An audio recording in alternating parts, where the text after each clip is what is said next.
Rapunzel. There were once a man and a woman who had long in vain wished for a child. At length the woman hoped that God was about to grant her desire.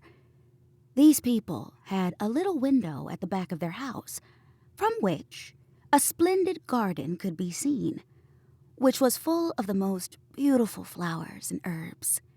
It was, however, surrounded by a high wall, and no one dared to go into it because it belonged to an enchantress who had great power and was dreaded by all the world.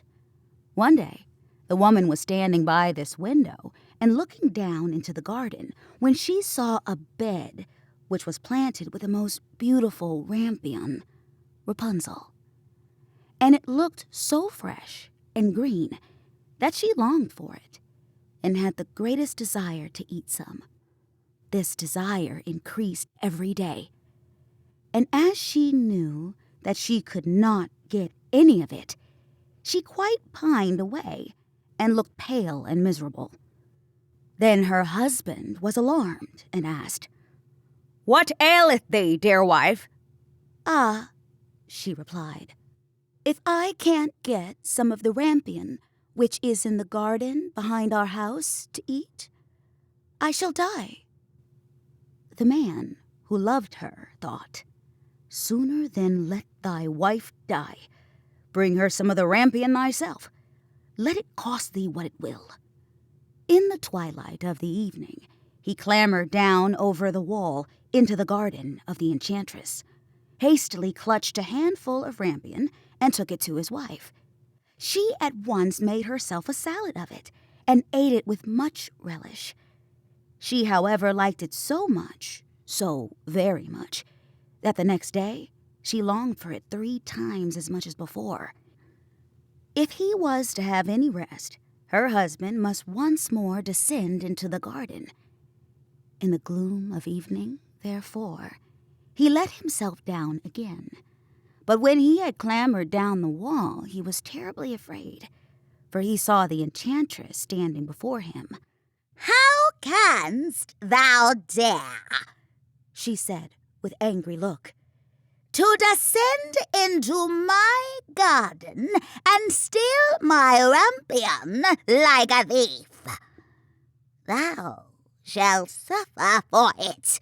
"Ah," answered he, "let mercy take the place of justice. I only made up my mind to do it out of necessity. My wife saw your rampion from the window and felt such a longing for it that she would have died if she had not got some to eat."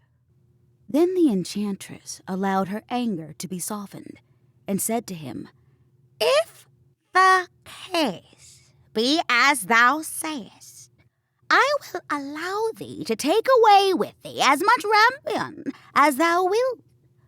Only I make one condition. Thou must give me the child which thy wife will bring into the world. It shall be well treated, and I will care for it like a mother."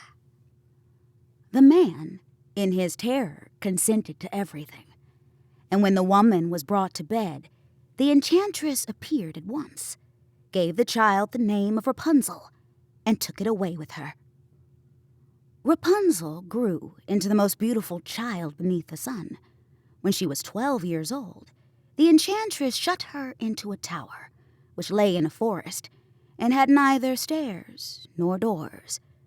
But quite at the top was a little window. When the enchantress wanted to go in, she placed herself beneath it and cried, "Rapunzel, Rapunzel, let down thy hair to me." Rapunzel had magnificent long hair, fine as spun gold, and when she heard the voice of the enchantress, she unfastened her braided tresses, wound them round one of the hooks of the window above, and then the hair fell 20 ells down, and the enchantress climbed up by it. After a year or 2, it came to pass that the king's son rode through the forest and went by the tower. Then he heard a song, which was so charming that he stood still and listened. This was Rapunzel, who in her solitude passed her time in letting her sweet voice resound. The king's son wanted to climb up to her and looked for the door of the tower, but none was to be found. He rode home, but the singing had so deeply touched his heart that every day he went out into the forest and listened to it. Once, when he was thus standing behind a tree, he saw that an enchantress came there, and he heard how she cried, "Rapunzel, Rapunzel, let down thy hair." Then Rapunzel let down the braids of her hair, and the enchantress climbed up to her. "If that is the ladder by which one mounts, I will for once try my fortune," said he. And the next day, when it began to grow dark, he went to the tower and cried, "Rapunzel, Rapunzel, let down thy hair." Immediately, the hair fell down, and the king's son climbed up. At first, Rapunzel was terribly frightened when a man such as her eyes had never yet beheld came to her. But the king's son began to talk to her quite like a friend, and told her that his heart had been so stirred that it had let him have no rest, and he had been forced to see her. Then Rapunzel lost her fear, and when he asked her if she would take him for her husband, and she saw that he was young and handsome, she thought, "He will love me more than old Dame Gothel does." And she said yes, and laid her hand in his. She said, "I will willingly go away with thee, but I do not know how to get down. Bring with thee a skein of silk every time that thou comest, and I will weave a ladder with it, and when that is ready, I will descend, and thou wilt take me on thy horse." They agreed that until that time he should come to her every evening, for the old woman came by day. The enchantress remarked nothing of this, until once Rapunzel said to her, "Tell me, Dame Gothel, how it happens that you are so much heavier for me to draw up than the young king's son. He is with me in a moment." "Ah, thou wicked child!" cried the enchantress. "What do I hear thee say? I thought I had separated thee from all the world, and yet thou hast deceived me." In her anger, she clutched Rapunzel's beautiful tresses, wrapped them twice round her left hand, seized a pair of scissors with the right, and snip-snap, they were cut off, and the lovely braids lay on the ground. And she was so pitiless that she took poor Rapunzel into a desert where she had to live in great grief and misery.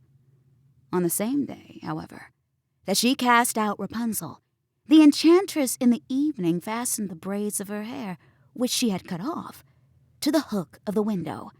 And when the king's son came and cried, "Rapunzel, Rapunzel, let down thy hair," she let the hair down. The king's son ascended, but he did not find his dearest Rapunzel above, but the enchantress, who gazed at him with wicked and venomous looks. "Aha!" she cried mockingly. "Thou wouldst fetch thy dearest, but the beautiful bird sits no longer singing in the nest. The cat has got it, and will scratch out thy eyes as well. Rapunzel is lost to thee. Thou wilt never see her more." The king's son was beside himself with pain, and in his despair he leapt down from the tower. He escaped with his life, but the thorns into which he fell pierced his eyes. Then he wandered quite blind about the forest, ate nothing but roots and berries, and did nothing but lament and weep over the loss of his dearest wife. Thus he roamed about in misery for some years, and at length came to the desert where Rapunzel, with the twins which she had given birth, a boy and a girl, lived in wretchedness. he heard a voice, and it seemed so familiar to him that he went towards it. And when he approached, Rapunzel knew him and fell on his neck and wept. 2 of her tears wetted his eyes, and they grew clear again, and he could see with them as before. He led her to his kingdom, where he was joyfully received, and they lived for a long time afterwards, happy and contented.